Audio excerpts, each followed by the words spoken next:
કાલે જામનગર રોડ ઉપર આવેલી આનંદ નર્સિંગ કોલેજનો એક વિડીયો વાયરલ થયો હતો। આ વિડીયોમાં વિદ્યાર્થીના જમવામાં જીવતી ઈયળો નીકળી હતી અને અવારનવાર વિદ્યાર્થીઓને ખરાબ ક્વોલિટીનું જમવાનું ત્યાં મળે છે એવી ફરિયાદો ગઈકાલે એનએસયુઆઈને મળી હતી।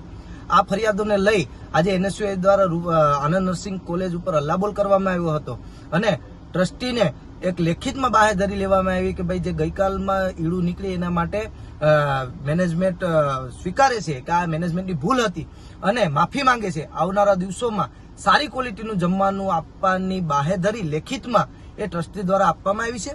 જ્યારે રાજકોટના વિદ્યાર્થીઓને હું કહેવા માંગુ છું કે જે પણ કોઈ વિદ્યાર્થીઓને આવી હોસ્ટેલ બાબતની પ્રશ્નો હોય, પાણીના પ્રશ્નો હોય, જમવાના પ્રશ્નો હોય કે એજ્યુકેશનને લગતા કોઈ પ્રશ્નો હોય તો એનએસયુનો સંપર્ક કરે। જે પણ કોઈ વિદ્યાર્થીઓ માહિતી આપશે અથવા તો ફરિયાદ કરશે એની માહિતી ગુપ્ત રાખવામાં આવશે અને જે બધા જ પ્રશ્નોના નિવારણ માટે એનએસયુઆઈ લડત લડશે એવી ખાતરી આપીએ છીએ।